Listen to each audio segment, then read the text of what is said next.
Ben, and I'll be introducing Snowball, which is a project to bring additional privacy to Bitcoin, to advance the state of Bitcoin privacy. My handle online is ImpactInPACT. I've had that since college, and it's what I use on GitHub and Twitter and so on. My background is in Ruby on Rails web development. I started that in college as well, and I've been involved in a lot of entrepreneurial efforts, including in a Y Combinator funding company, which I played the CTO. And let's say about 2 years ago, I was not planning to work on Bitcoin, but I took some time off in between jobs. And in that time, it was in the midst of the 2017 IPO craze. I read a lot of white papers, I watched a lot of videos, and ultimately a video introducing the Lightning Network won me over. I found it to be profound to have a second decentralized system that leveraged the first to have kind of multiplicative effect. And that's what I see as the future of this space. And so I'm working towards that, or I'm interested in seeing that advance in addition to everything else. So in the context of that, I took a sabbatical and I started working on Bitcoin, and I've been on the core team since June of last year, and I, as of December, have been supported by the Hardcore Fund. Now, Snowball started at just a few weeks ago. September 19th was the beginning of the Wyoming hackathon, or cryptocurrency stampede, they call it, the cowboy culture over there. And Justin Moon and I started we got together to work on a project and started putting some ideas together, which resulted in this. So this is a new project, but one which has been externally judged and validated significantly. So the inspiration or the sort of groundwork is that one of the fundamental elements of Bitcoin is that it prioritizes security over many other things. So, for example, maximizing decentralization, minimizing institutions that might exert an undue influence on the coin and the system as a whole.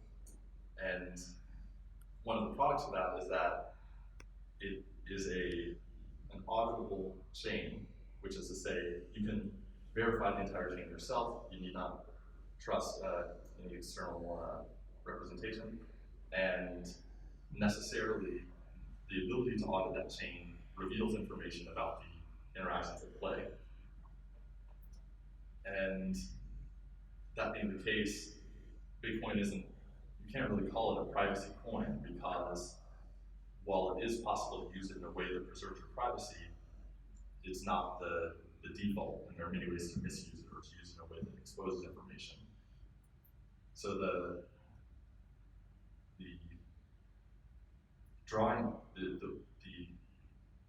analysis of the blockchain to draw information about the interaction between users, which is called chain analysis, has a couple of heuristics at its basis.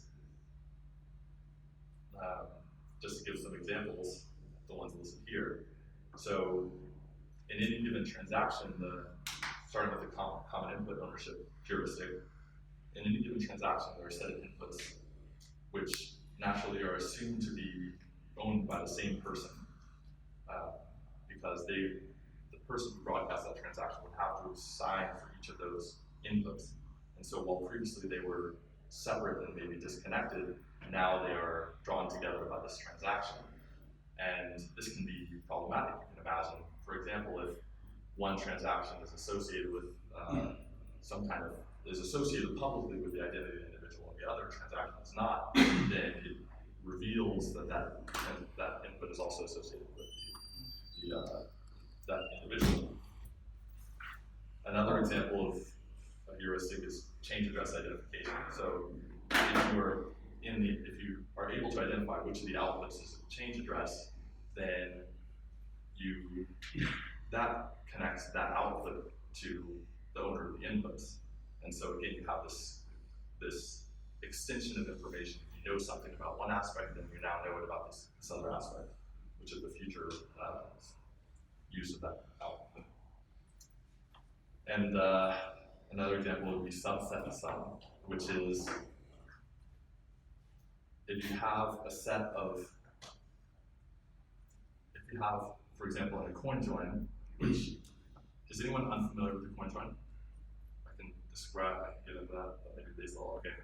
So I'll get into that in a minute. So let's save the subset sum for the next slide.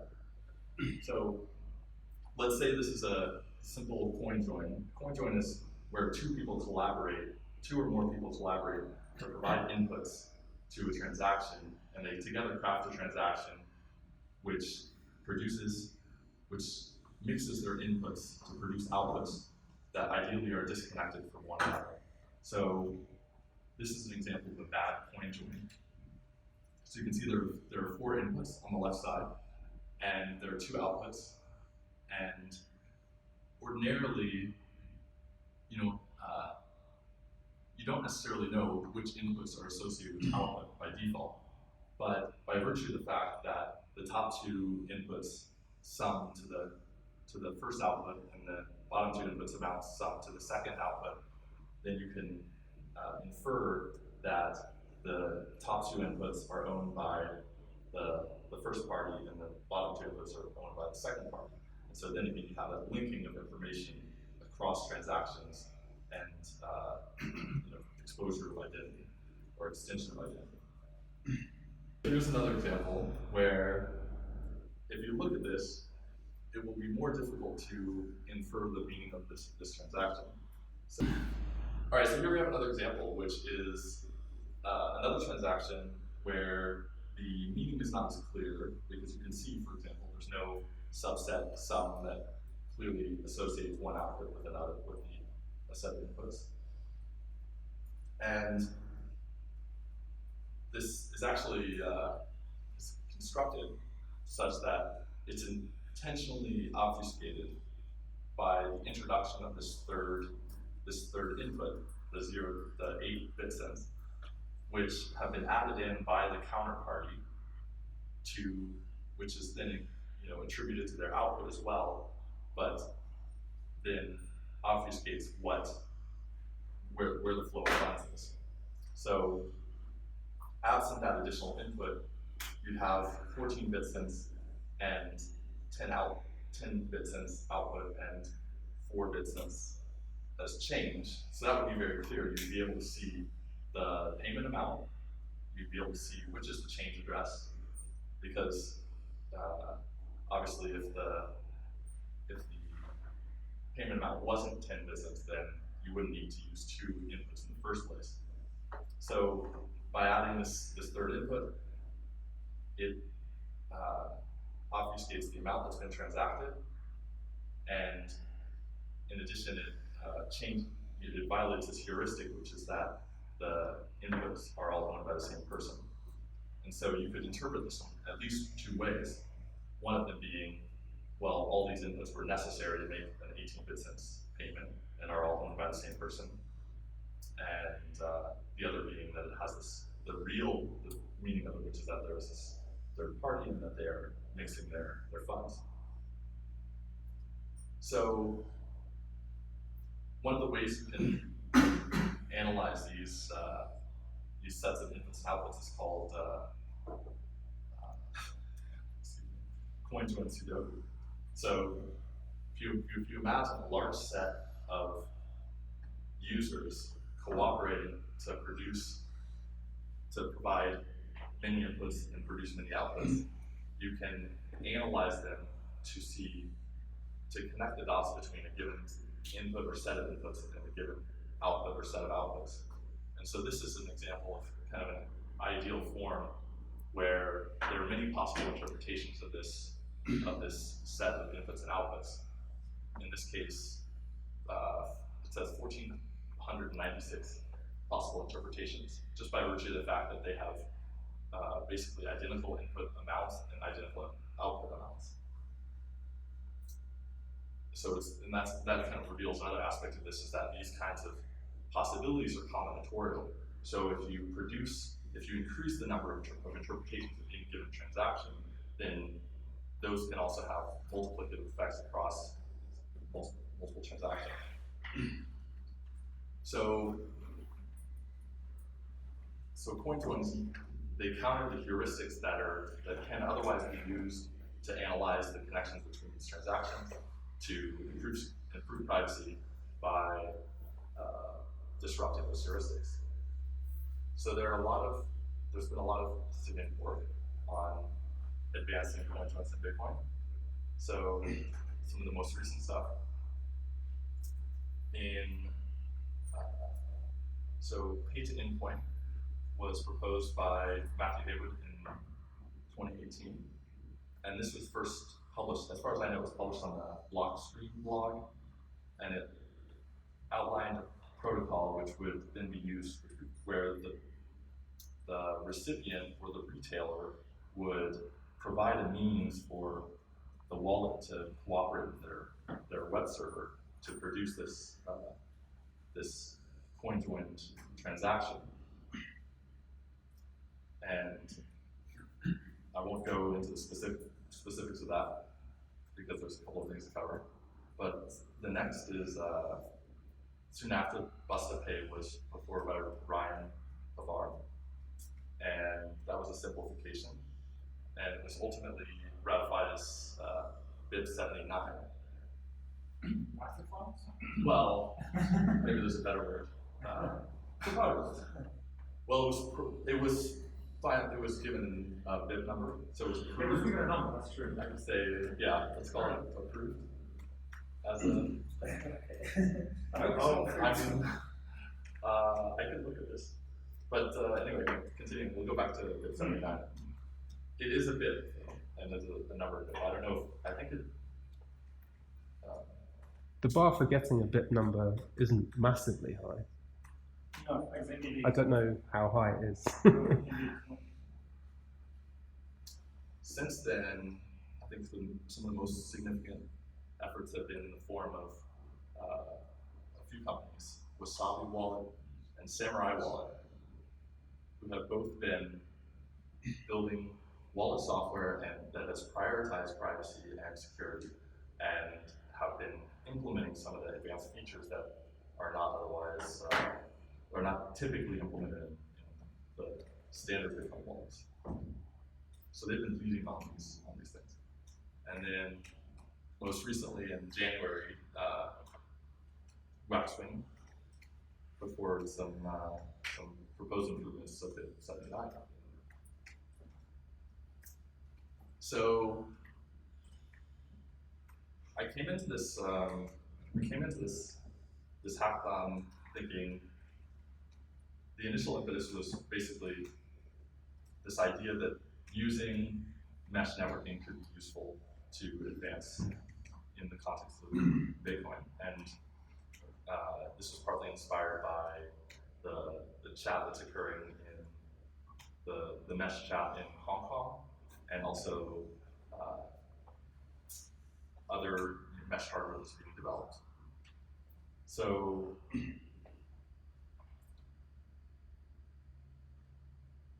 we can use that to address some of the, actually, so looking back again. So you can ask the question, why aren't coinjoins implemented in more wallets? Why aren't they used in more transactions? Why are they so far at this point basically a separate service that people sometimes interact with or sometimes adopt in their own life? And there are a couple of reasons for that, I think, and I'm going to outline a few of them. So here's one example. Let's see if I can put this video. I'm not sure.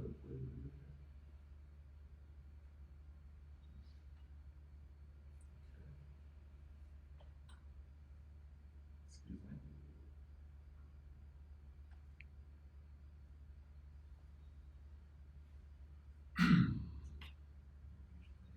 Okay, there it is. Okay, yeah, so this is showing in Samurai Wallet, it's called Stowaway, is the feature. And in order to create one of these collaborative payjoins, it requires you to do a multi-step process of imaging QR codes back and forth. Basically, it's communicating the transaction from one phone to the other so that the signing can occur both on the sender side and on the recipient side. And it's leading work, it's commendable, but it's also significantly more difficult than I think most people are willing to do. And you could call this significant friction. The idea of having to go back and forth repeatedly, I think, would deter most people. So to be clear, it's two rounds, right? So the sender has to give a QR code to the receiver, and then the receiver has to do the same. And is that right? I haven't actually done it, so I'm just asking. I have not done it either. You know, I guess it's just they could certainly boil it down to like two steps if they wanted to. But anyway, the point stands for sure. So isn't there a way of like making it more interactive, like with different commitment scheme or with the curves on Bitcoin or like, you know? So it could be possible, but not like, so for example, with it may be possible with DLS signatures, I'm not sure, but these are Yes. not, yes, okay. But these are not going to be implemented in Bitcoin anytime soon, if ever. I understand where this comes from. We're talking about the fiat and transform concept, right? But this is not quite the same thing, right? Because imagine like there's a message, but the receiver doesn't know the message until the sender produces it. So the problem is that in Bitcoin, every party who contributes coins as input has to sign a message over the whole transaction. You can't sign that message until you know the whole transaction, which means you know all the inputs. That's the problem in coinjoin. Unless you had something like BLS where you could just make a signature and it's non-interactively transferable and aggregated. No. So unfortunately, at least in the USA, there isn't. I mean, unless science is amazing, right? At the moment, we can't do that. Right. So another concern is that the implementation is proprietary, and that limits the interaction and the ability to craft these transactions to just situations where you happen to have combinations of the same wallet software, and that is necessarily a small subset of all the transactions, because it's the subset of the subset of interactions. So a third concern is that in some cases there's a possibility of eavesdropping. So there's been some accusations between Samurai and Wasabi that Wasabi runs a coinjoin service, and it's an open service where anyone can propose to participate in these coinjoins. And there was an identified issue where a single individual or a single actor was associating themselves with very many of the joins that were occurring, and therefore getting insight into the interplay between them. And so that's another concern. So with Snowball, we're aiming to address each of these. And the first is we want to minimize the rounds of interaction by maximizing the use of local wireless communication. Now, necessarily, that's going to need to be maximally protected in terms of encryption and whatnot, but that can be done, I believe, safely with the communication of the necessary information.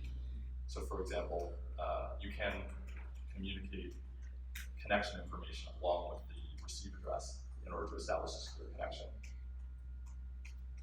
So, secondly,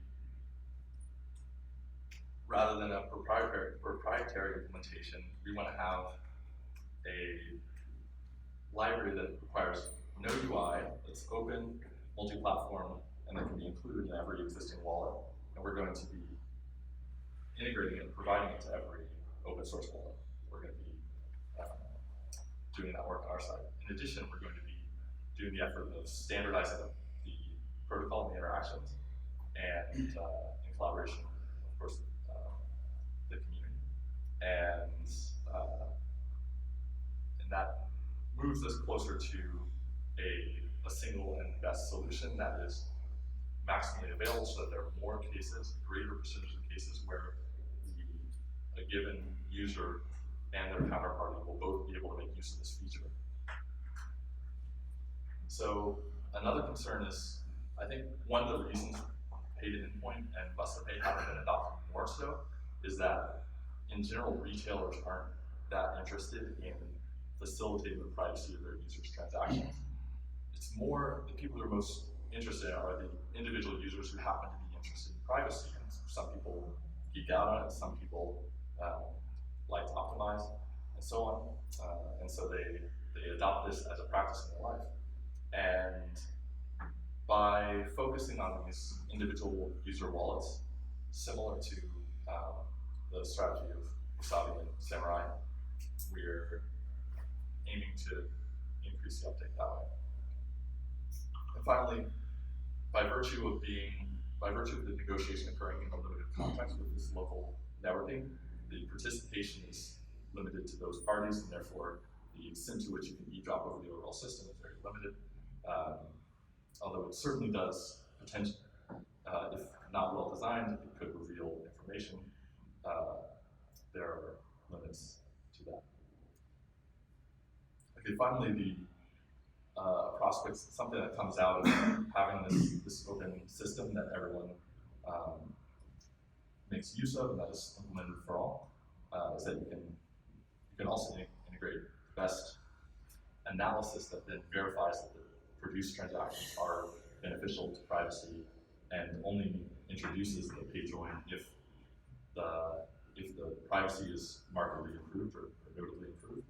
And that includes automatic analysis. So, for example, Samurai Wallet has published a library called Woosley, which you can find on GitHub, which does automatic analysis of transactions for privacy reasons.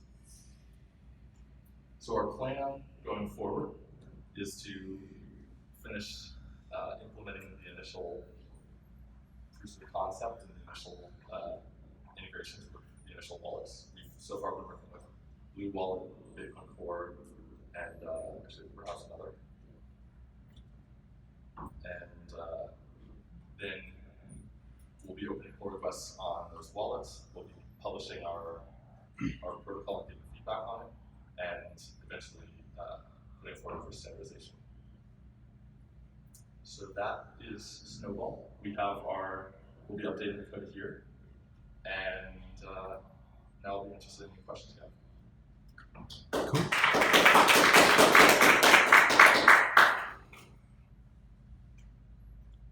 Questions?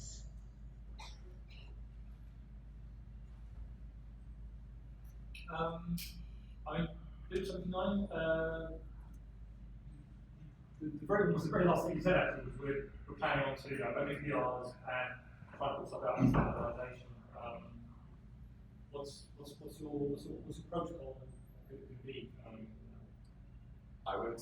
The plan I think is to incorporate your feedback and then continue to learn what we can from the implementation and from feedback. You have a vague idea at the moment of how, because I think you wrote some software already. I've just pulled up the GitHub, but you've written some software already, right? So what? I mean, is it like you said two? I mean, what we have in mind, right, is two people standing with phones, and the phones are going to talk to each other over Bluetooth, or yeah. Okay, yeah. So what they're going to do? I actually don't know anything about Bluetooth protocols. I guess they do a key exchange and set up an encrypted tunnel, so to speak, between them, and then they just send the data back and forth. And so, That's right. So are you going to do roughly what either Joint Market or Samurai have done, where you send the send? Are you going to follow Loop 79? It'll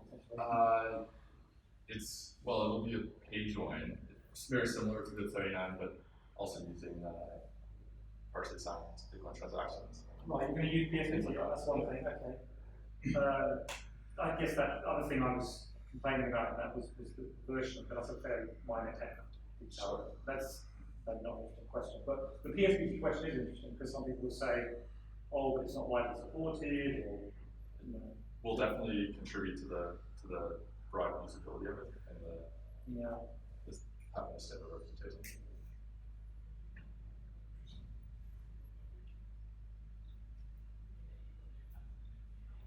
do you think Bluetooth would be a suitable channel for this? So there are legitimate concerns about Bluetooth as a standard, and so for example, there was a security revelation in terms of there was a flaw identified not long ago.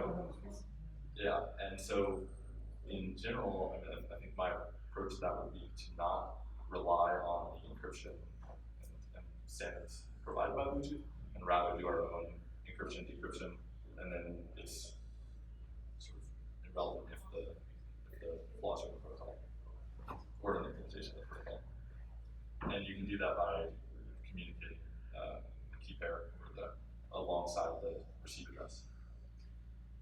So when this idea was being discussed in actually London here about a year and a half ago, before that blog post came out, the Matthew Hagelmeyer, a lot of discussion was around. I mean, I came to it saying, look, I've had this idea before, but I think it's probably not really worth pursuing because people won't use it.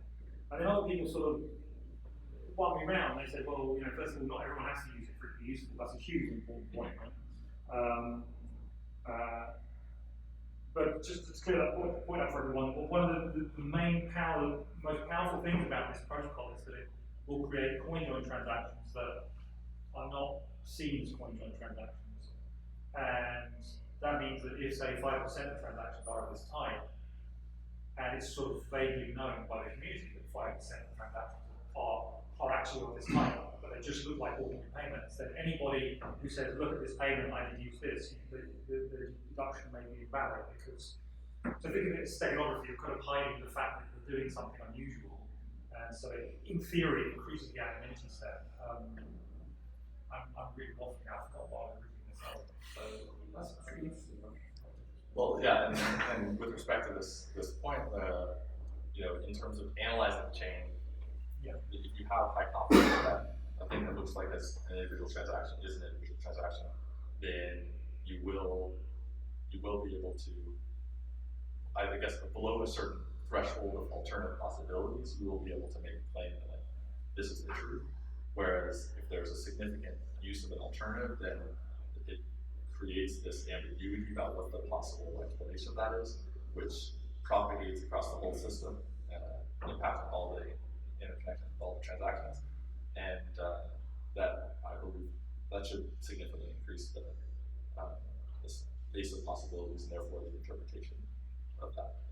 You know what would really help is if you could you put back up that thing with the example transaction? Because I bet a lot of people who listen to talk, maybe it's not clear in their mind what we're talking about in terms of multiple, like that, multiple interpretation. So the question you always have to ask yourself when you look at a Bitcoin transaction, that there are inputs and outputs, is, if this is a payment, which is already an assumption, but because there's an imbalance, there should be a payment. Who is paying who and how much, right? And I'd argue that, I think you said that there were two possible. It might be better to say there's four. Yeah. It might be better to say there's four, and maybe if you could explain to people why there's four, or other, I don't know. I'm curious to hear what. Okay, so the reason I say four is because, what's bolded in that is on the left the 0.08 is bolded, and on the right the 0.18 is bolded. And the idea there is those are the inputs of the payee, that is to say the receiver. Those are the users, those are the receiver. Right, so the receiver, so just to be clear, what's actually happening in that transaction, it's just theoretical, but let's just say, what's actually happening is that Alice is paying Bob 0.1, as it said at the top. So the 0.08 is coming in from the receiver, the person receiving the money, puts in 0.08 and gets out 0.18, therefore receiving a net 0.1. So that is a correct interpretation, but it isn't the one that you would naturally jump to. What you would naturally jump to is, does anyone want to tell me, what's the most natural interpretation of that transaction as a payment? That Bob is being paid 0.8. Yeah, somebody, let's say Bob, has been paid 0.18. And since you've got that question right, can you also tell us why it is not so natural to assume that Bob received 0.04? Because you just said the most natural assumption is that Bob received 0.18. Because there would be no point Yeah. in assuming it is. Yeah, because if Bob was being, if Alice was paying Bob 0.04, why would she produce 0.05 and 0.09 and 0.08? She could have just produced 0.05. Now that's not to say that assumption is safe, because for example, some wallets like Bitcoin Core have weird algorithms where to try and manage their UTXOs, they do actually produce more than the necessary UTXOs input. But in any case, you can see that it's already very ambiguous, right? Yeah, so I can give another interpretation, which is that all the inputs are owned by the same person. The payment is 0.04, but the payer wants to, they want to consolidate the UTXOs, so they're going to go ahead and give themselves some extra change, and therefore have fewer UTXOs. Right, so are we getting towards 4 interpretations? So I think we've talked about 3 already. Yeah. Do you remember, does everyone listening remember 3 interpretations? So what's the 4th interpretation? You could, I mean, it could be 2 payments, right? Yeah, actually, it's more than 4. Sorry, it depends. The assumption is we actually know who owns which inputs. Sorry, but actually, there's a thing in mathematics called Bell's number. You can actually calculate the total number of possible arrangements. Like if the first 2 inputs are with one person and the first output is with the third person. I did a talk in Milan some years ago where I thought that there was like 25 different interpretations in fact. But you know, in some quite a normal way of thinking, you could say 4, because first of all, it could be Alice paid Bob 0.18. Second could be Alice paid Bob 0.04. And the other less obvious ones are Alice paid Bob 0.1 as a difference, because Bob contributed 0.08. And the other one might be the opposite, but it's like, I guess I'm just swapping around the 2 inputs in that case. I'm saying 0.14 is from Bob, and Bob receives the difference between 0.18 and 0.14, which is 0.04. And that actually, in that case, that overlaps. Sorry, in that case, it overlaps. Yeah, so it could be, like I say, a payjoin in which 2 of the inputs are provided by the recipient, and therefore it further obfuscates your assumptions about which of the inputs is associated with which of the people, and that just contributes to that. So given all that background, you see, with that background, it makes more sense to say that this kind of payment is powerful because it's still, given that background, you should also know that it looks like an ordinary payment all the same. Yeah? It doesn't look like what Join Market does or what Samurai does or that kind of thing there. You see that thing there has all the outputs, 5, 5, 5, 5, 5, obviously for coinjoin, anyone can see that. Same with Sabi, same with Join, whatever that exists today. Yeah, but if it looks like a transaction, then it's amongst all the other transactions, and you know very little about it. So is this the same what happens in Kahoot in Samurai? I'm not that familiar offhand with Kahoots. I believe Stowaway does it. What's Kahoot? I forgot. I know Stowaway is That was on the video, wasn't it? Yeah, I think they had the word Kahoot. Yeah. Maybe Stowaway is part of. They have these weird names. I don't know why that. I've never had Kahoot. I've had Stowaway. So I'm just looking at the document. So they have a number of names. Here's Well, it says that who's one creates a demand for a coinjoin transaction. So whatever that means. Creates the A demand, yeah. Here's some of the existing coinjoin implementations. So Whirlpool is the normal, it's Chaldean coinjoin, isn't it? In fact. It's what? Anyway, it's traditional style coinjoin looks like names. Right. Chaldean. Stowaway, Stonewall is the one that jumps hops, is it? No, that's Ricochet. That's It's called Ricochet. That's something What's else. Stonewall? I'm thinking. So it says here in the Stonewall executes a transaction that is mixed on demand with the collaborator to create a high entropy transaction. And Stowaway says transaction between 2 Samurai wallet users that is designed to leave no distinguishing fingerprint on the blockchain. So Stowaway is between users like a Coin swap. Do you want to do a Stowaway payment with me now? Well, wait 1 second because I just want to spend on foods. I want to talk with you. So yeah, we can. Okay, we can give it a try. I'll do it for later. Oh, now we're doing API keys, so I'll need a new one. Yeah. Well, it's just for our open source implementation. Not really fun. Random that's all. And this, I think is your. It's Kahoot. That's the difference. So, are you planning on? Because one of the decisions that's weird is do you just pick up one UTXO or? Actually, that's a technical detail. Doesn't matter. Well, oh yeah, so there actually that's interesting. I Kind of think. interesting, yeah. Okay, It's so one of the concerns in implementing this kind of thing is that let me just put this back up. What didn't you ask join market there? Was On that? the list wasn't join market there also. Oh, we just rewrote that during the hackathon and it didn't come up, or we were looking at the blog. But Sorry, I was using the joint market blog, so it's okay. But Yeah. this is copyright joint market. You're reading the presenter notes. Yeah. So one of the concerns in implementing a payjoin system is that if I'm asking you for an input to provide to a transaction to mix your input in with mine, well, I could potentially, that you're revealing information to me by giving me an input and identifying an input as yours. And so I could potentially spam you with requests.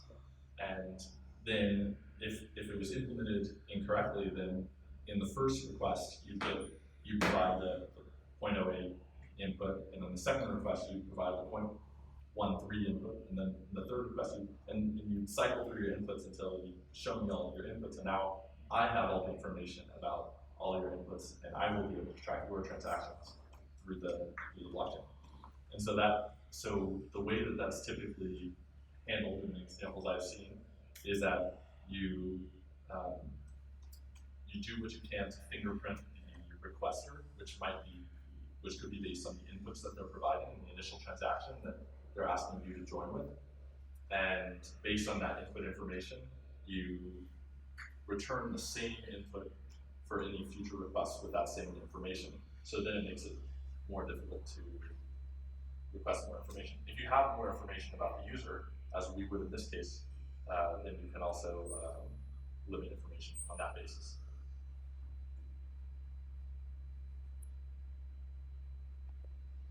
Any other questions? What's to stop Wasabi or Samurai doing this protocol or working on the same Oh, problem? I think they should, and we would love them to, and we would love to collaborate. I invited them to be here, and I look forward to their feedback and their input and all that. I think absolutely, like it's in their benefit to adopt a thing that is used by other wallets to the extent that it's used, and that will, they can leverage the broader availability of the thing. At the same time, they have a lot of they put a lot of great effort into building a lot of features that we, in a sense, will be picking up some of the low-lying implementation effort, which is like the most immediate form of coinjoin in the most immediate context and so on, and they can there's plenty more for them to work on, I'm sure. So yeah, we hope to contribute to the space in that way. So it's just a priority issue, or the groundwork needs to be worked on before? Well, I think they're focused on adding features to their wallets in order to have a sustainable business model, primarily, I would think.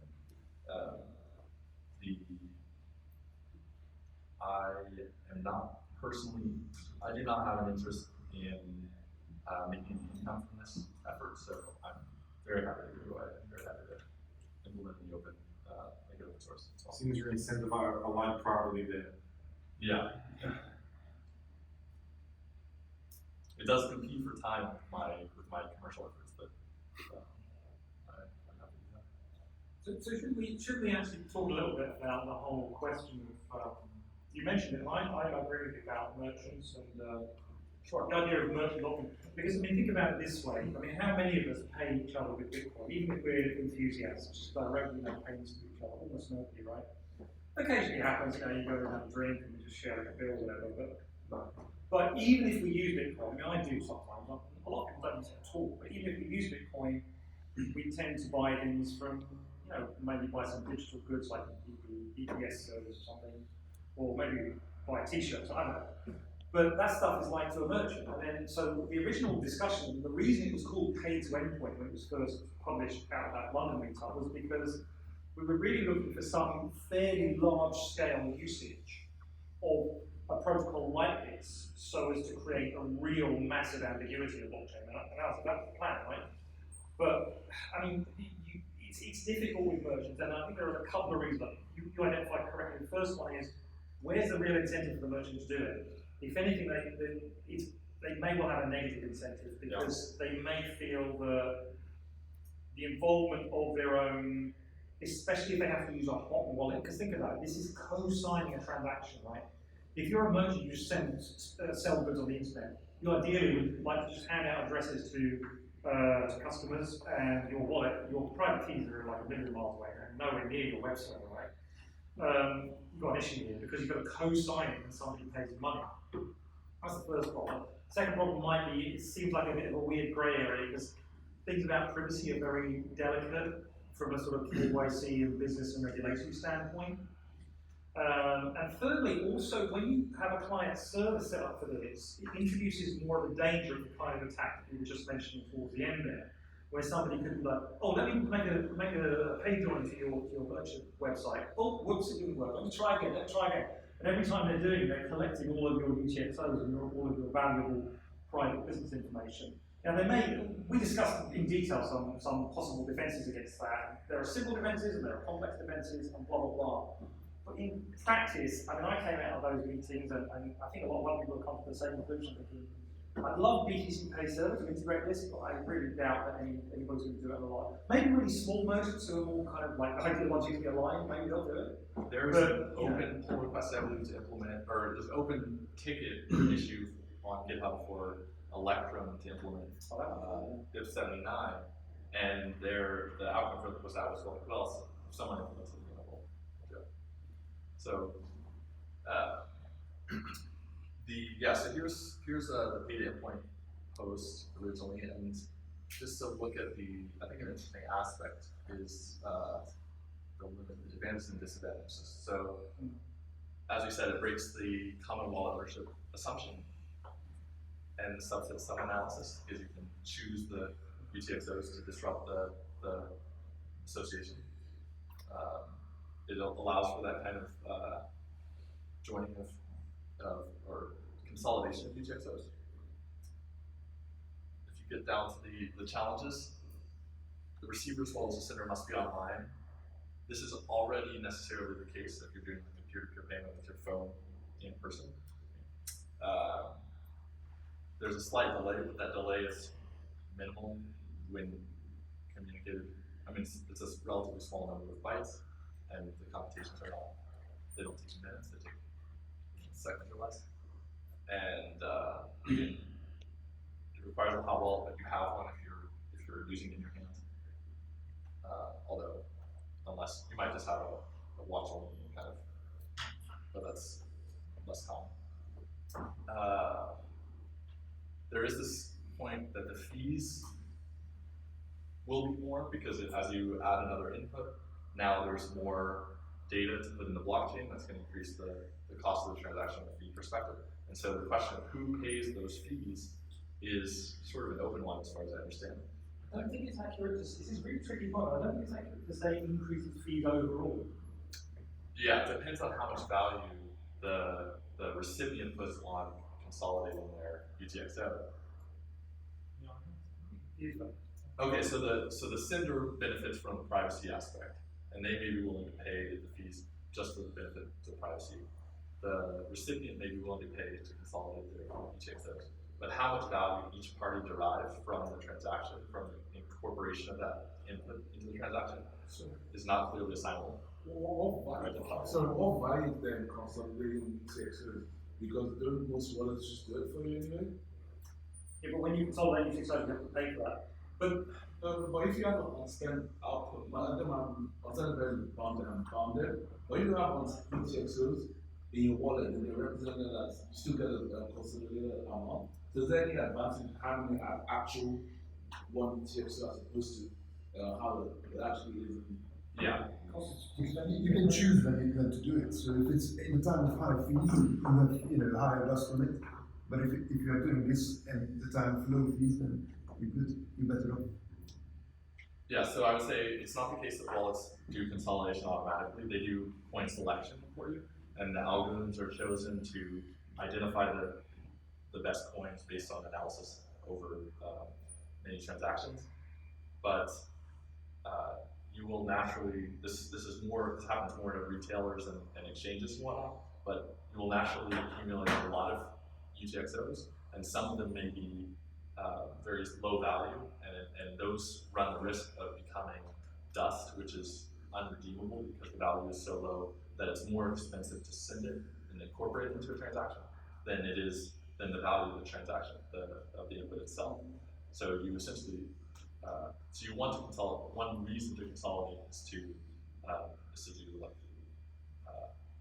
arbitrage with respect to fees over time. So like doing it at a time when fees are low, and another is protecting yourself from accumulating dust. And are there other?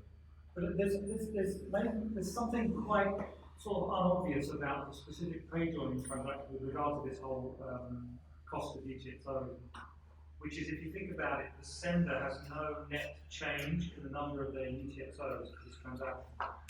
If you're a merchant, let's say, and somebody's buying widgets from you every hour you're getting a new UTXO, right? By definition, you're receiving payment, so you get a UTXO. But if each of those payments is in the form of a payjoin, then you have to provide a UTXO, one UTXO, at least one, as input, as well as receiving one in the output. So you're minus one plus one.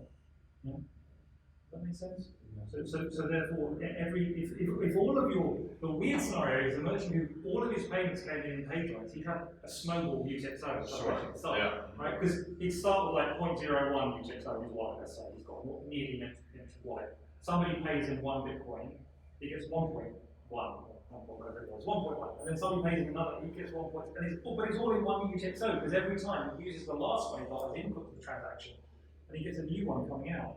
So he's just getting this larger and larger and larger UTXO, which probably is not a good thing in the long run. You don't really want huge UTXO, because then somebody can trace it anyway. Sure. and that's a self-limiting aspect to this kind of practice, right? So if I'm doing this repeatedly and accumulating large UTXO, well then that UTXO is not as useful, or maybe not useful at all from a privacy perspective to incorporate into a transaction.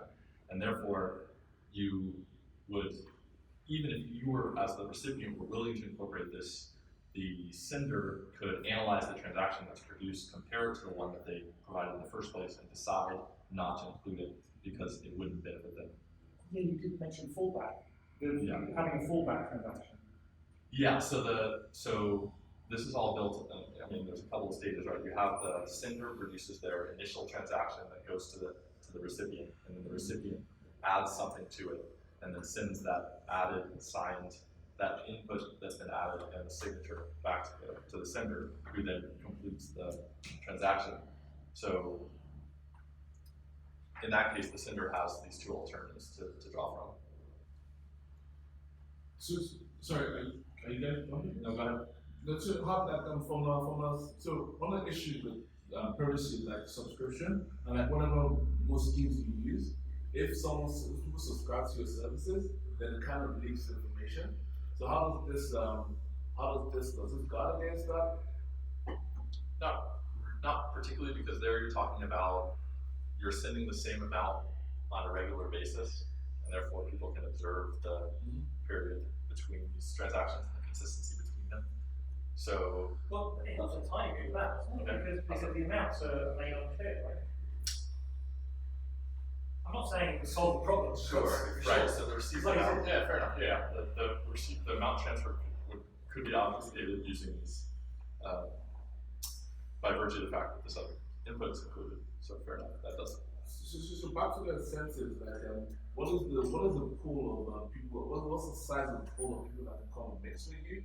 Is it chosen out of 1,000 or what? Or is it just 2 parties? So in this case, it's I think the initial most common use case is a simple payjoin peer-to-peer.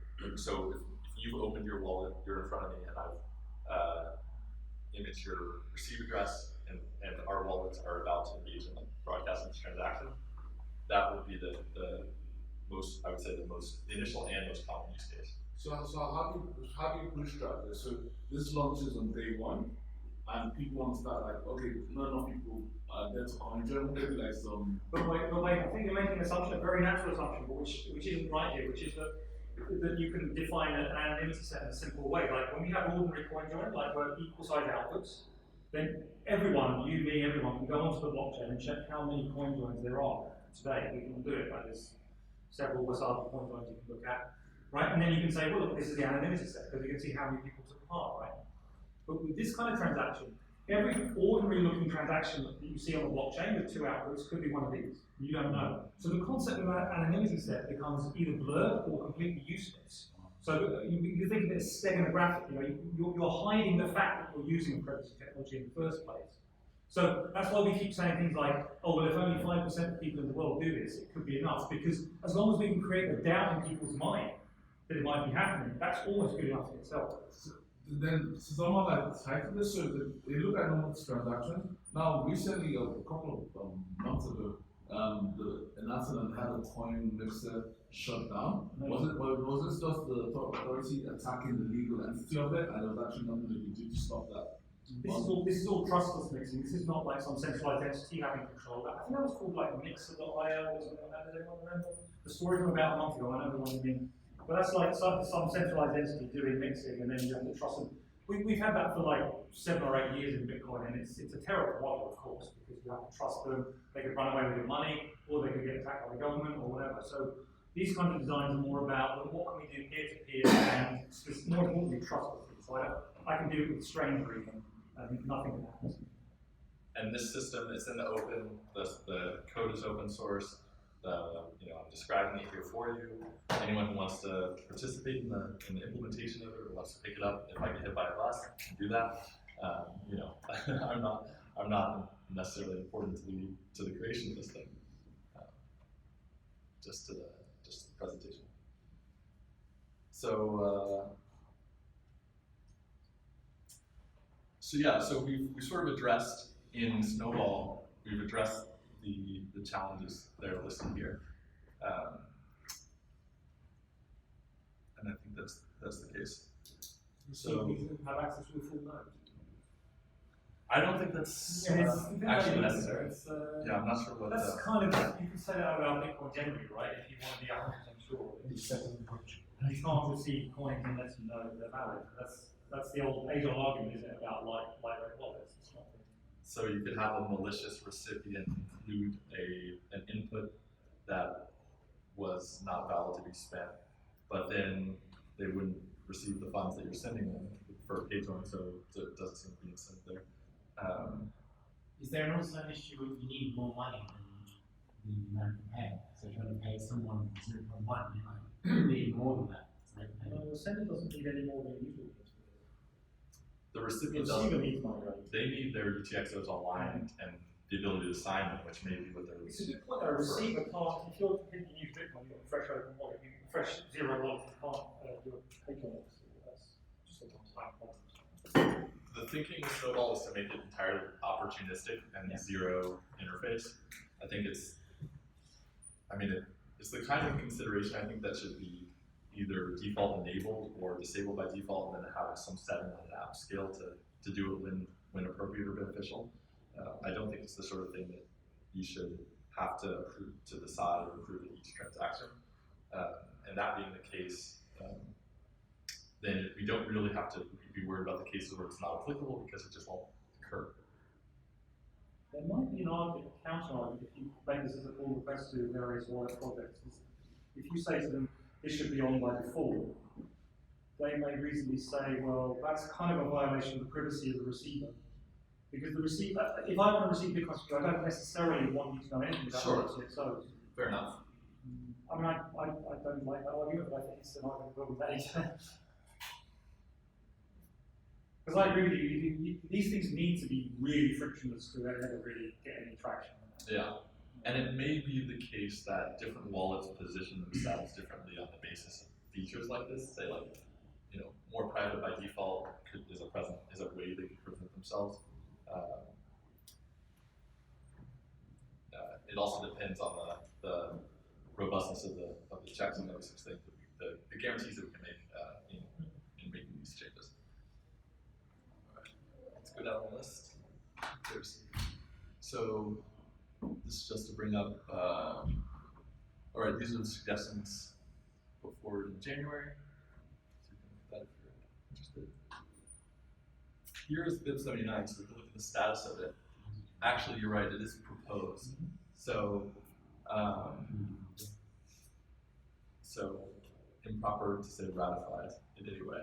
But this is this is at least a formal description of a system like this, and it's based both bus to pay and pay to endpoint are based on these URLs that are used, because the assumption is that it's an internet-based system. You have the remote participant that you send the transaction to, and that's that. And this talks about some other considerations that are covered, like the risk, the disclosure of inputs by the recipient. It's mostly focused on the merchant use case. Yeah, that's right. So it's slightly different analysis to what we're doing. So this is okay. So this is some writing that's been done by Samurai on the whole project, which I think I should. This goes back indeed that know your coin privacy web page, which you've been showing the page of. I think he's the author of the know your coin privacy KYCP. Gotcha. Yeah, I haven't actually looked at that service. Know your coin. No, you're going by I should do a. that's just going to Yeah, it's down here. Google knows. Yeah, so here, if anyone wants to provide any takes. So that writing that was one up recently was this project was related to this project, which I mentioned here, the links for that. And this is the numerical analysis of transactions relative to their internal associations and the number of interpretations of any given transaction. And it's based on heuristics similar to chain analysis. And so you can imagine this kind of like war of escalation between the chain analysis folks and the open source alternatives and the automatic analysis of these things. The in-wall capabilities and the external capabilities. So, yeah, if you're interested in this, I do recommend this post by Adam. It has a lot of interesting analysis and further information.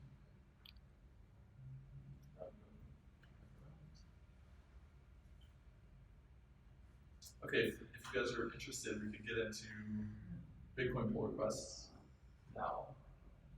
Does that sound good? Yep. Any other questions on the presentation? What about like replaced by fee and stuff? Does that not work? Well, so the problem is you need both parties present to sign the new replacement transaction. So this would prevent that from occurring if it's dependent on this local network context and the other party can be present.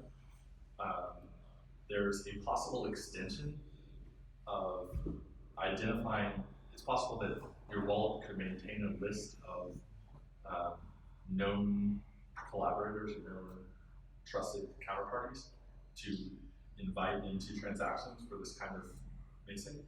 And that could happen that could be within the wallet, and it could happen over other communication mechanisms, it could happen on the internet, etc. And that would expand the kind of applicability of that. Well, you could maybe sign a few different versions of one. I think it's a bit clunky, but I've heard people suggest that kind of thing before. Sure.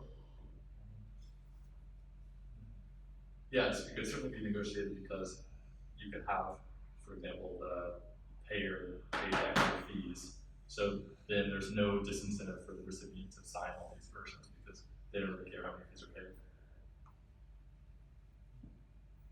Since you mentioned that you were first sort of decided to spend like payjoins have any implications for setting up liking channels, or if there could be any privacy gains from that?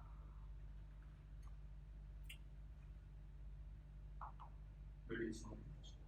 Sorry, were you asking set up live Yeah, channels the question using is, are they applicable to live channel creation? It's a general question about CoinJoin. I think CoinJoins into live channels is a good idea, but I mean, I don't think anyone's really got. A lot of people have thought about it, but nobody's really done anything on it. It takes the time for these things to be written. So. Yeah, it's crazy. And I suppose we have to wait until there's the sufficient demand that people want to be opening a bunch of Lightning channels in one transaction. But we don't have that demand yet. So when we do get that demand, then perhaps the CoinJoin work will be very useful.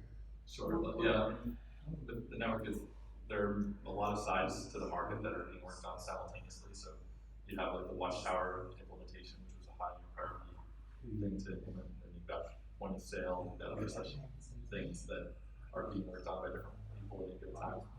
And I think it's just a matter of time for people to turn their attention to more private, more efficient channels. Would you have an incentive to do CoinJoins if the fees are really high, just to save on fees also? Wouldn't that be pressure to most people? Wouldn't, if fees are really high, wouldn't you be incentivized to do CoinJoins just to save on fees? You could.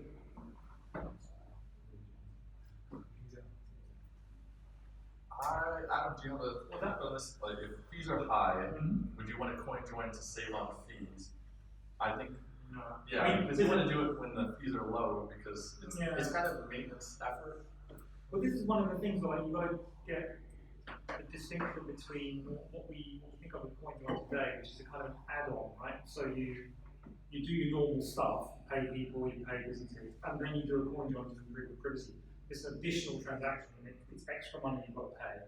So there's no sense in it, with that kind of CoinJoin, there's no possible sense in which it could be a fee saving. It's just a question you want to do it with as little cost as possible, right? If you expect fees to go up, then you might want to do it to. Oh, you're about consolidation. Yeah. Yeah, but that's an orthogonal point. Sure. We want to look at to whether you CoinJoin as well as consolidate. Because one of the negative things about, if you have lots of UTXO and you consolidate, that tends to be bad for privacy. So there's always a tension between privacy and scalability with these kinds of things, unless you sort of move to the sort of meta layer. But with something like payjoin, you've got to sort of have a different mental model, because now we're talking about a payment you're going to do anyway, right? And then it's just a question, is this better or worse? It's kind of neutral, I feel like, because the receiver, as I said, consumes, he gets, in a sense, the advantage that he doesn't create a new UTXO. Still, every UTXO he creates, he has to spend at some point. And the question is, who's going to pay the fee for the single UTXO he contributes? Because if you just naturally assume the sender's paying that, it means the sender's paying a bit more fee than usual. Yep. So then we've got to ask, well, is the incentive for the sender wrong then? Because then they might prefer not to use payjoin. I mean, it's all very small, tough things, and it's difficult to. I tend to think most of the benefits are, there are benefits in the context of the transaction in terms of making it more ambiguous. There are benefits broadly for the network. I tend to think most of the transactions are most of the benefits are on the sender side. Because otherwise you have the common input ownership heuristic, you have the more easy identification. You can go outside, that's right. The amount that this thing sent, I guess that's symmetric. That's kind of symmetric, yeah. But everyone on the network benefits from every lifetime of use of this. Is that fact? And then the consolidation is really difficult to pin down what exactly is going on. I think it's a marginal benefit. I would call it a marginal benefit because your alternative is to consolidate potentially if you accumulate all these UTXOs, which is not a huge concern for most people, large institutions.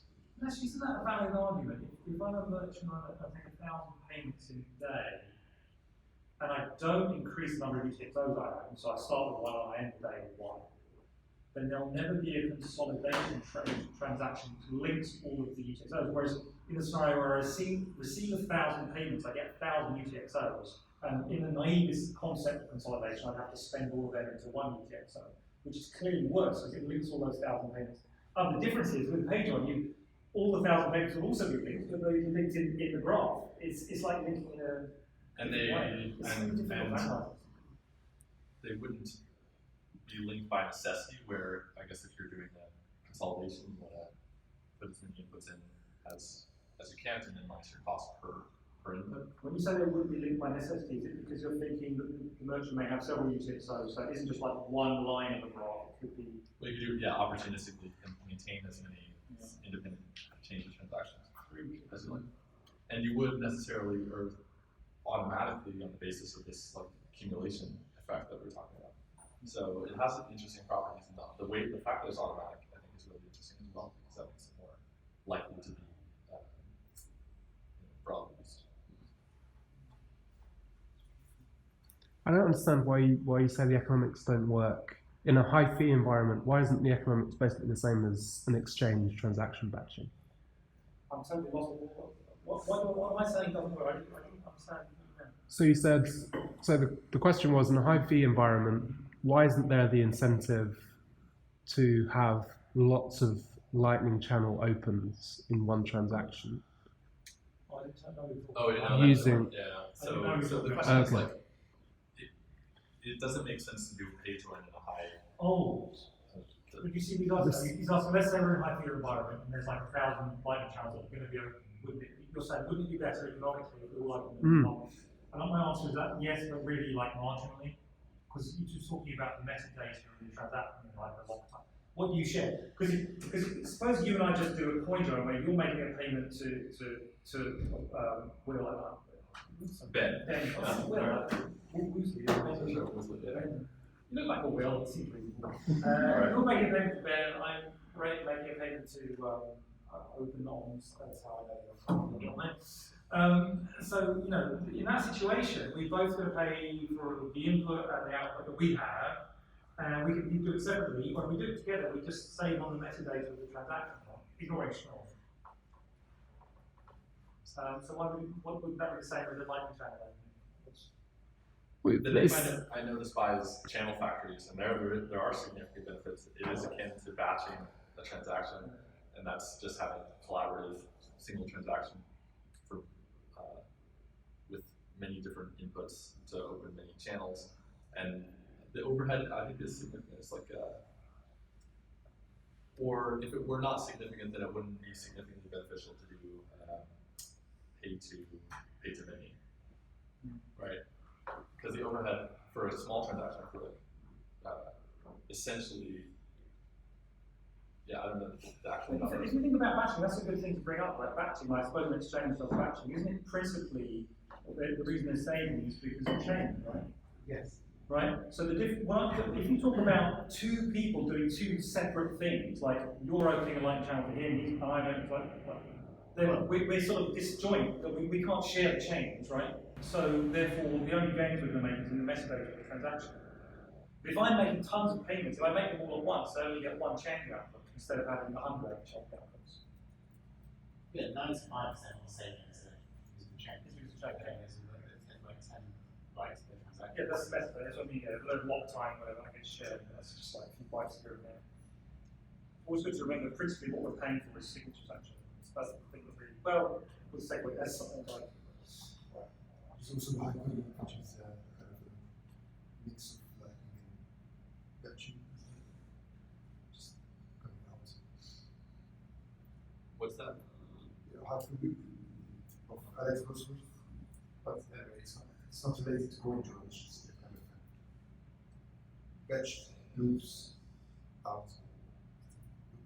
Loop out. All right. Yeah, so I guess this is. Could you show what wallets you use customers? What's that? You just said the How to list the wallets. Yeah, so here's some wallets that we're considering modifying for that context. And so the most work has gone into Blue Wall. Blue Wall is Lightning. Custodial. Yeah. Custodial Lightning wallet. It's open source. I'm pretty sure. Yeah. But it's custodial. But it's custodial. So all of these are open source. I'm not sure what the truth is. I don't think it's constitutional, it's just that it is. The server is. They have a server, Olympus server. Yeah, it's you like- can run it yourself, so it's separate. Oh, Yeah, okay, I think that's right. I think it's a lifeline.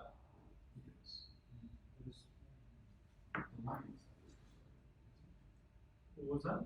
The lightning part. The lightning part is custodian. I believe that. Yeah, you don't control the node. You don't control. That makes sense. Okay. You're not. Yeah. I think it makes sense for like a lot of the lightning onboarding to be into server. Eclair is good. Yeah. I found this really good.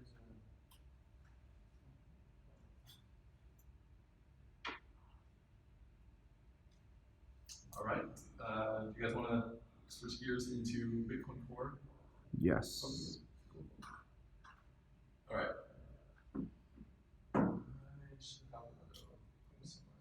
So maybe just as a brief intro, just talk about how you first started contributing to Bitcoin Core and like which parts of the code base you're most familiar with or Yeah. have made most of your contributions to.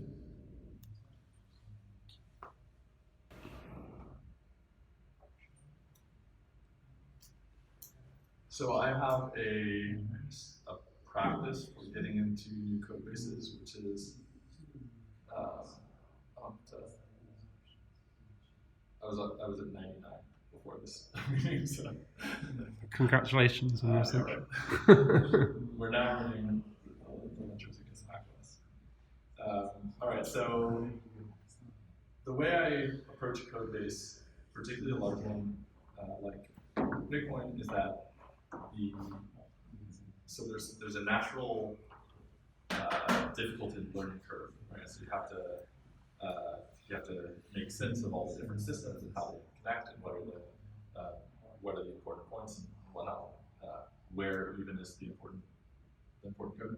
And so I generally approach code bases in that early stage. It's difficult to have.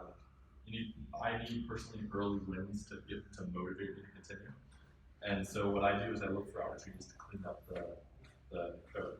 And so I guess the first.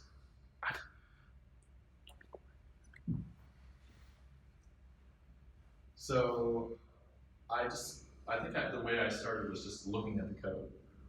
So I cloned it and then I was reading through and looking for opportunities, and I would find things like this one. So here's a case where in this test, which is in validation, there's a check for a certain condition for introducing something to the mem pool, and in this case, it's an insufficient fee check. And the problem is, it was saying the minimum fee was not met, but it was displaying this value in fees when the actual value that was being checked was in modified fees. So you could misrepresent, like this could actually present something that said,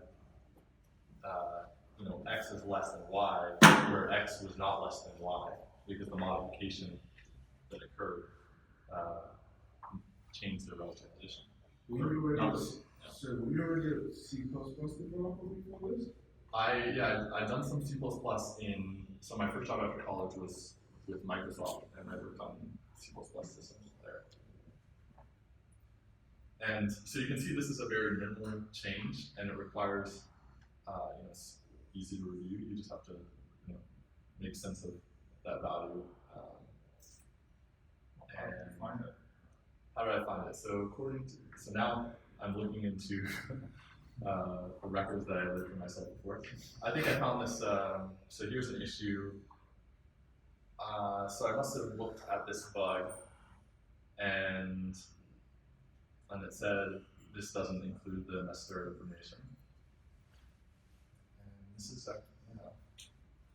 and so from there I followed it to where the error was raised. Oh, and this is a number of things actually.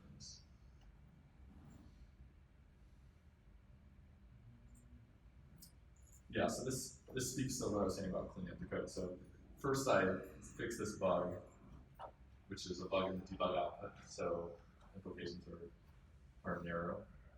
And then I added a test to give further change. And then I noticed in in doing that, there was a helper that presented all of the information of this validation state in a standard format, and by making use of that consistently, that way now all of these errors will present the additional information, which is like the error code, things like that. So these forms of cleanup are, well, that extra information can be a lifesaver when you're in a situation where that is the information that you need to solve the problem that's in front of you, which can be the case if you're building systems on top of Bitcoin, for example. So I'm glad to bring this up. So Apparently you had a PR merged 11 minutes ago. that's right. Yeah, so another thing I did that I think was interesting as an initial change was I noticed that, so there's how familiar are you guys with C++? Should I, who has experience with C++? Yeah. Okay. So just in looking at the code, I found that there's these, so there are pub keys, and yeah. Okay, this is all right, so you have these pub keys that are embedded in the script, and there were these checks. This is one of the things I look for is like magic numbers, and here there's a range of possibilities, and it turns out that actually there's really two possibilities, one or the other. Either it's a compressed public key or it's a public key, and whether it's compressed or not is also encoded in the public key.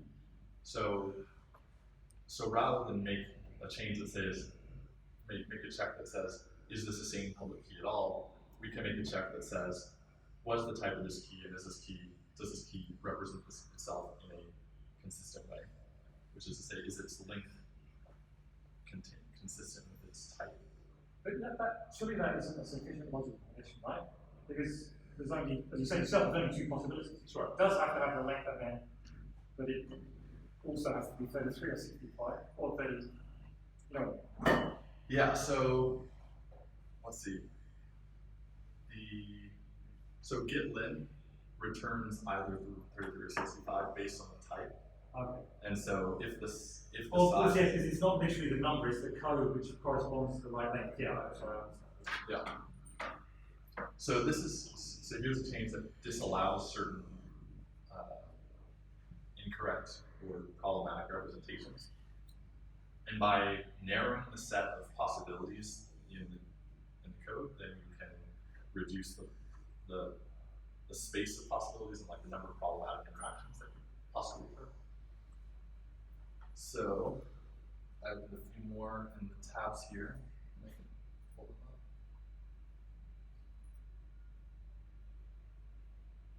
This is another example of a magic numbers situation. Here you're classically like making the code. Okay, so this is an explanation for this. So I'm coming from the Ruby and Ruby on Rails tradition, and there's a the culture significantly emphasizes the extreme programming philosophy, and that includes things like don't repeat yourself, YAGNI, which is you ain't gonna need it, and an emphasis on reading the code over writing the code, an emphasis on things like the carrying cost of code. So extreme programming is defined contra the culture that is more, I guess that was consistent at the time that it was introduced, and I think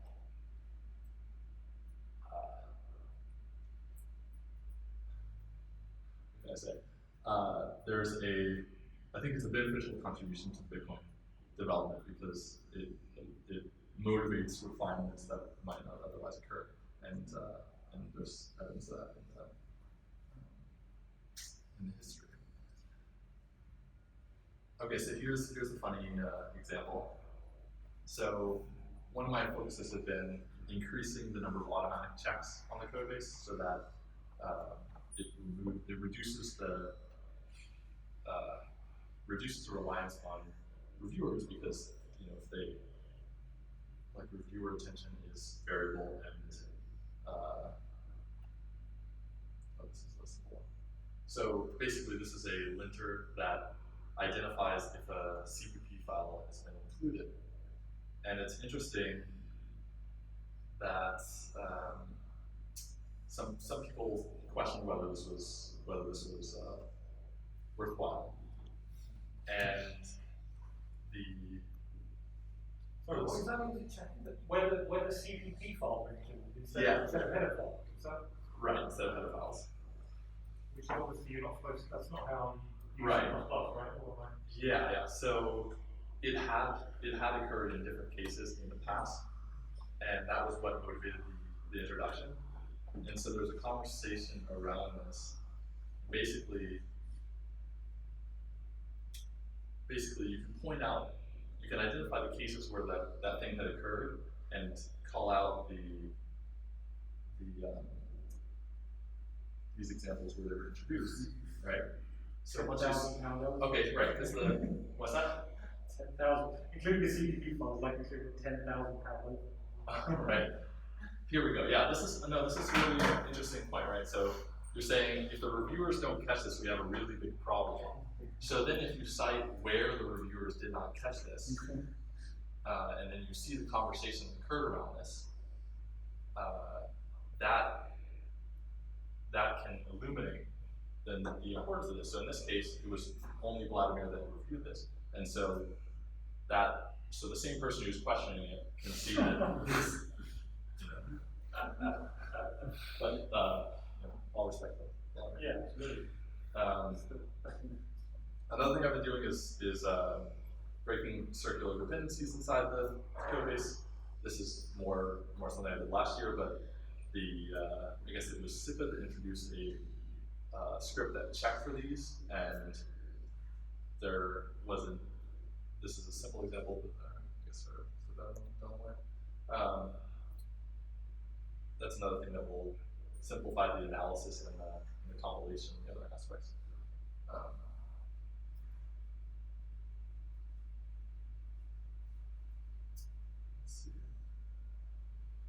So, an interesting facility that who is familiar with scripted diff?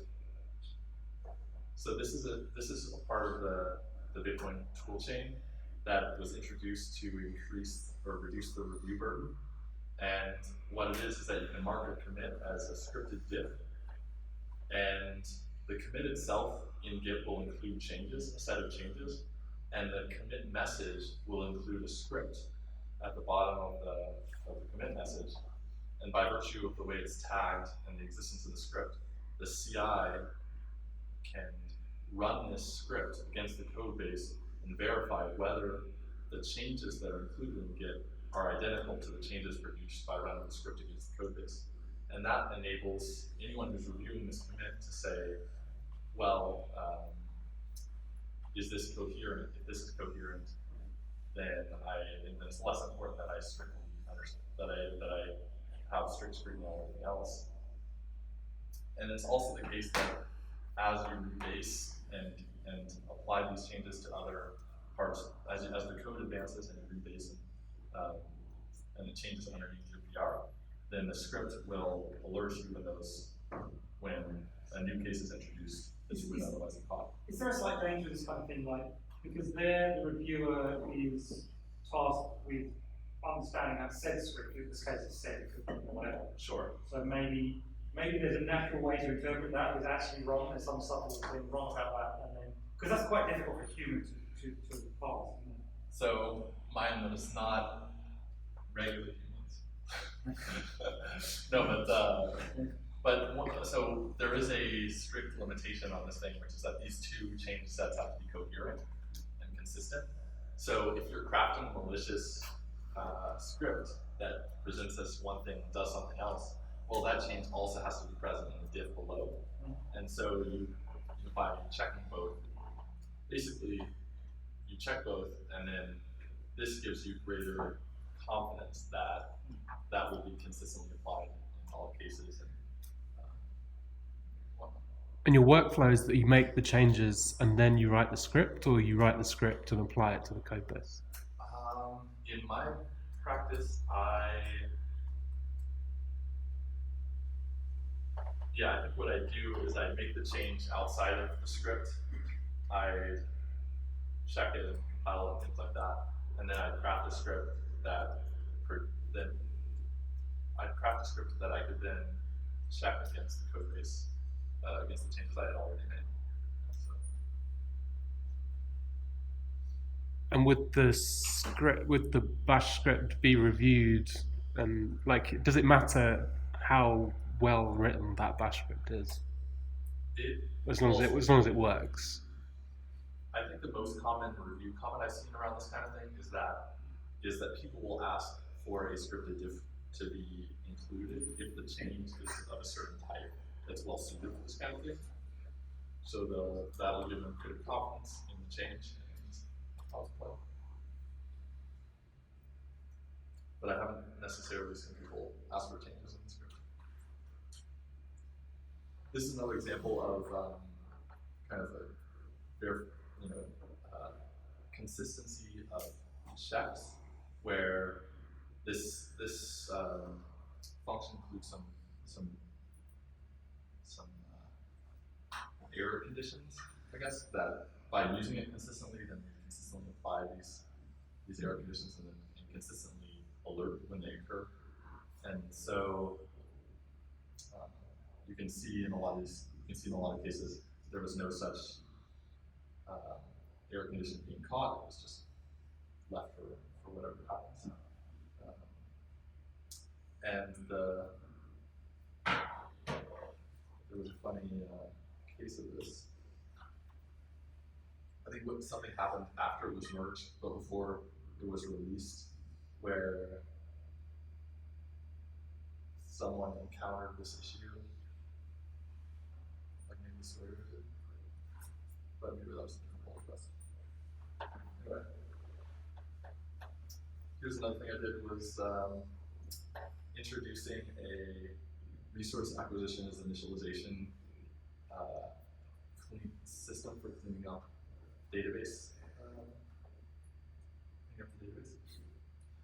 Basically,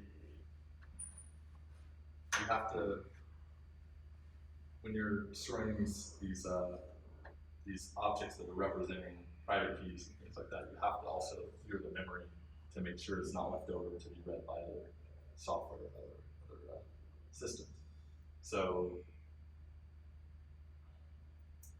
So to make that consistent, there was a practice in place where it was like, you'd have a value, you'd get it, and then you'd memory cleanse it. And then I introduced this object that would do that cleanup for you when the object goes out of scope.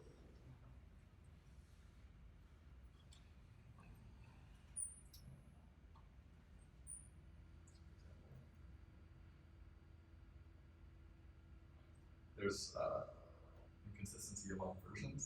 So there's an example of GNU playing versions of things. I've done some build changes as well, which you can impress.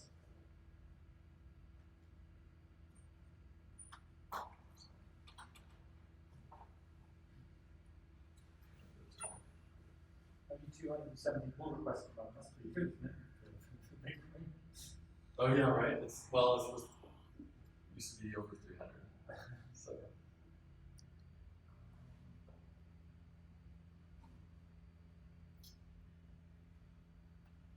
Oh, here's another example.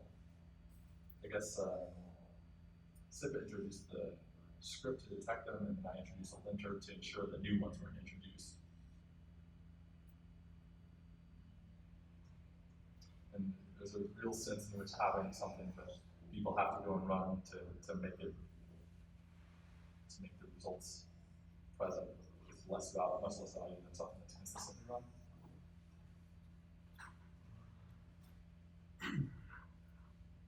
This is another refactoring where basically this is the function that solves for the type of the script pub key, so it analyzes it to identify what kind it is. And there's a distinction between success and failure, but also the result, which was the type. And it happens that the type, if it's unsuccessful, then the type is always non-standard. So the result return value is redundant.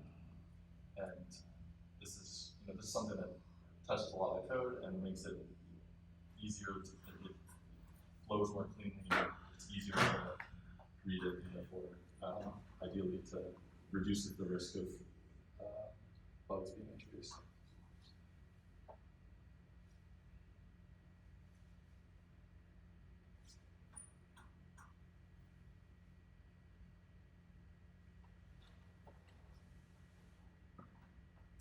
Any questions about core development, things like that? So it seems like you're moving around, like you're not focusing on like one specific aspect of the code base. You're just, I don't know, what's your strategy in terms of like future learning or future contributions? So my approach is generally I'm doing this and I'm waiting to be inspired.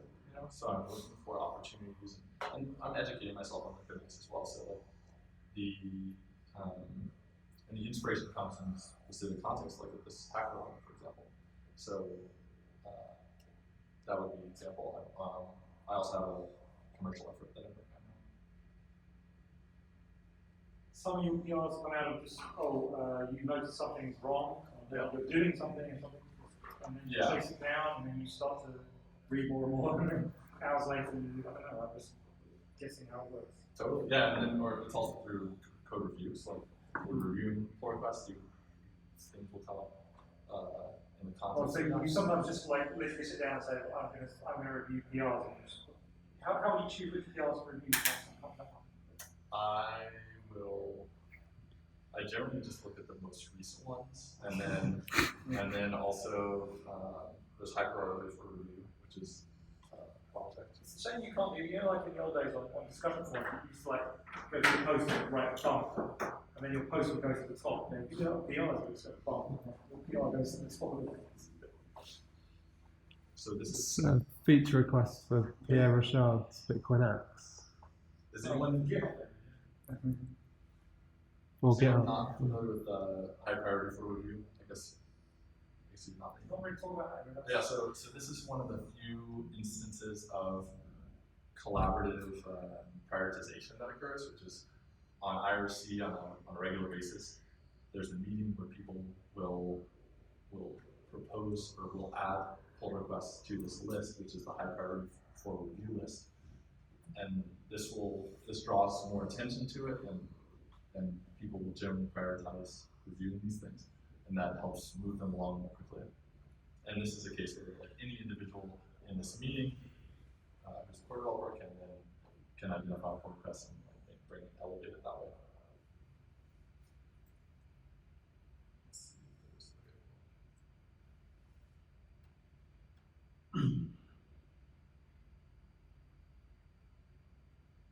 Yeah, and in some cases I solve problems that I myself couldn't reproduce, just because it was for a compilation on another system.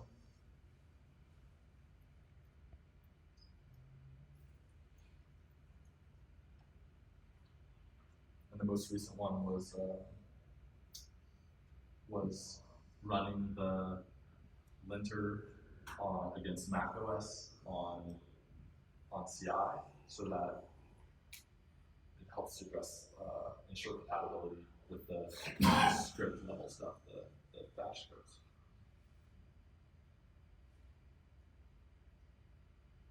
Here's a case where there was a pull request. And I saw an opportunity to improve it, to factoring it. And so I made a change. Let's see if I can find that. So I made the change, and I made changes on the branch and put forward the branch. And I said, here, like, this is an alternative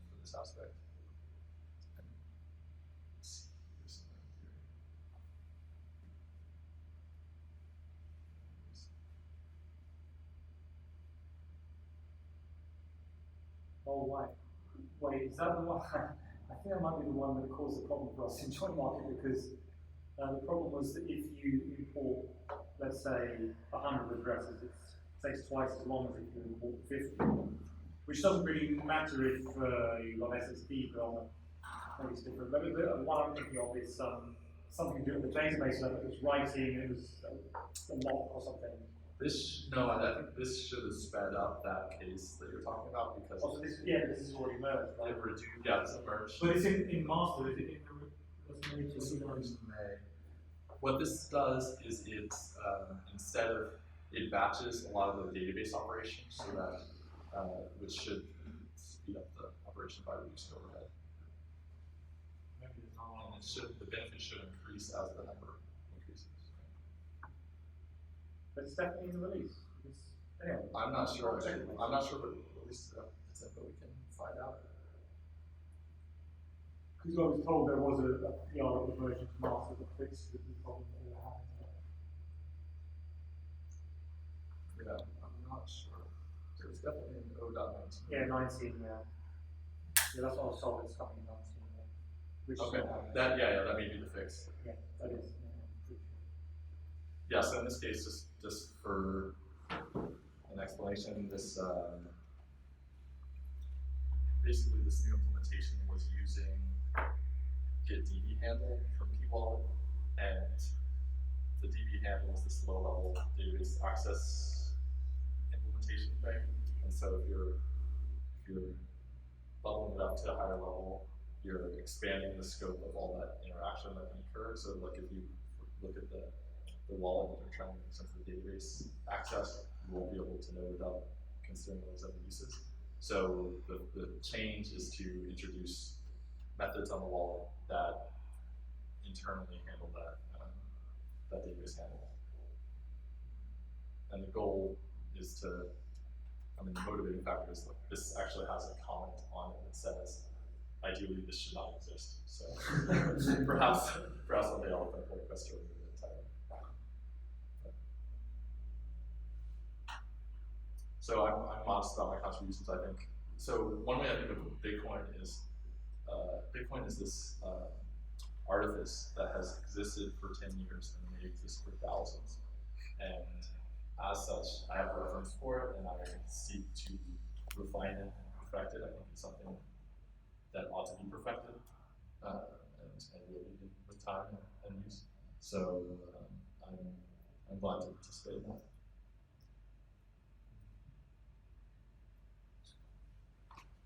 So can you say you understand the whole code base of Bitcoin code? I wouldn't say so, no. I continue to be a student of Bitcoin. I continue to educate myself. Especially keeps changing. For example, this kind of funny example is that I have not yet read the developer guide, the sort of Bitcoin developer guide. So with regards to like client diversity, like what are the languages is Bitcoin core implemented in, and like what's the uptake on it? So it's implemented in C++, and the OpTech, I guess, would be continuous integration and assigning the key signing. What I think is that I assume like 99% of people use like this version. Mm-hmm. Well, it's not the case. It's I'm thinking of. There's a significant diversity of versions. If you look at.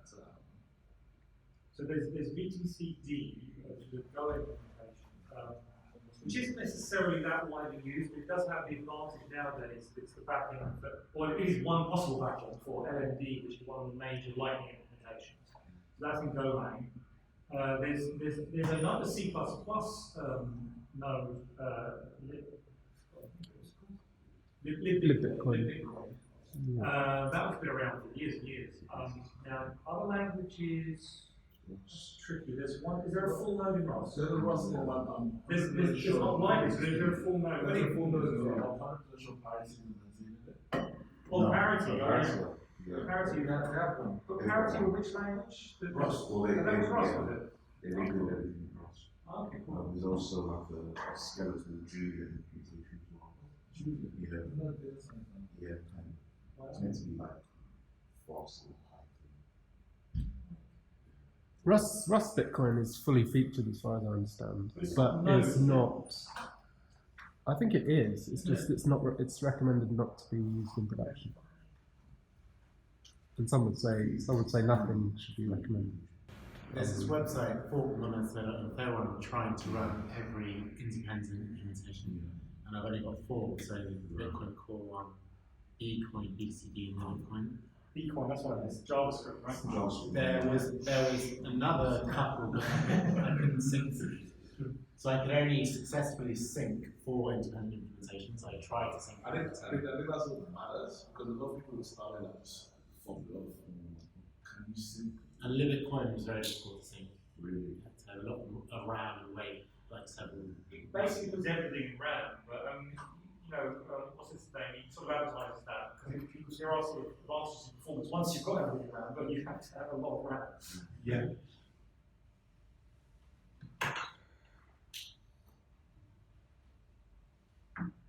I think it was like historically, if you go into like build things, I think there were like implementations and things like Ruby and stuff, but they just like fell over because they fell out of sync. Because unless you byte for byte compatible, as they say, unless you're bug for bug compatible, that's the old phrase they use. Then you're just going to be out of sync.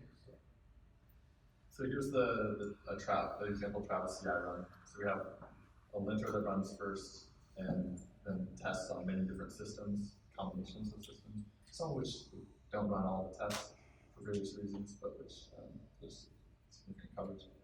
And then there's this is relatively new, the extended lint, which is the slower running lint. And then this is the macOS run. An interesting aspect of this is that since these take about the same amount of time, well, that's interesting actually. It might have run secretly. No. Anyway, the point is they should be able to run parallel, and so the addition of the second doesn't slow the run of the first. So the overall time should fit. Sounds interesting. Yeah, there's been conversation about that. And I have some outstanding ones, some which are not necessarily. Have you done any work with the new PSVT stuff? Because they've kind of refactored an awful lot of white stuff around PSVT, haven't they? I have not. I will be using it for Snowball. Yeah, I looked at it a little bit because I did like a Golang PSVT, but it's PR submerged. I have to read a lot of that stuff I can tell. So just to give creditors to the people, this is the Snowball aspect right now, and then Justin and I started the project, and Rob also has joined. And we're very interested in more help from you join and participate in the articulation of this thing. We were supposed to do that before, but then you can see to your own needs acknowledge that.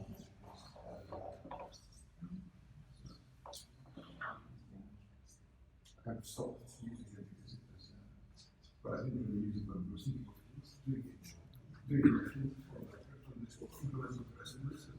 It was all turned out that it's Okay, cool. We'll wrap up there then. Thank you very much, Ben.